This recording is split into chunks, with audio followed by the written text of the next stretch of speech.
Exceptionnellement invité dans Quelle époque? France 2, ce samedi 24 juin, Philippe Caverivière s'est remémoré pour les téléspectateurs une vanne sur le Portugal qui lui avait valu d'être placé sous protection policière. Ce sont les risques du métier, parfois, une simple plaisanterie peut entraîner des conséquences auxquelles on ne s'attendait pas. Ce n'est certainement pas Philippe Caverivière qui dira le contraire. Ce dernier était présent comme chaque semaine sur le plateau de Quelle époque?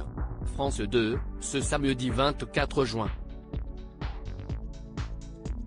Mais à l'occasion du dernier numéro de la saison, il a été exceptionnellement interviewé par Léa Salamé. Au cours de sa carrière, le comédien, humoriste et chroniqueur a subi certains déboires.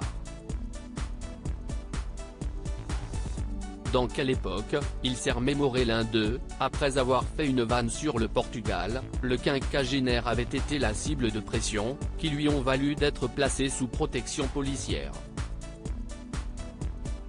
J'ai subi tellement de menaces de mort, qu'ils m'ont mis la sécurité à RTL, a-t-il confié ce samedi. Quand j'arrivais, j'étais Barack Obama. Philippe Caverivière, visage souriant encore. Il n'avait 3 gardes du corps.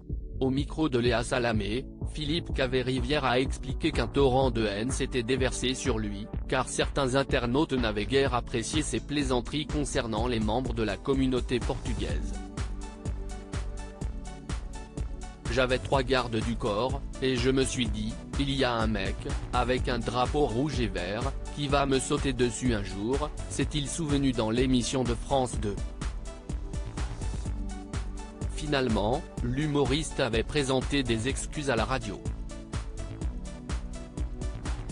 Les menaces, à la suite de son mea culpa, avaient progressivement cessé. Philippe Caverivière victime d'une fatwa. Ce n'est pas la première fois que Philippe Caverivière s'exprime à ce sujet dans la sphère médiatique. Au printemps 2022, il avait évoqué dans les colonnes du Parisien la fatwa dont il avait été la cible, ainsi que les 800 messages remplis de haine qu'il avait reçus, après sa chronique sur le Portugal faite en janvier de la même année.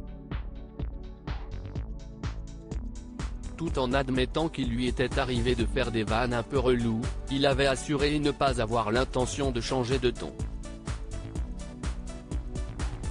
De quoi rassurer les fans de ses impertinentes chroniques. Article écrit en collaboration avec 6 médias.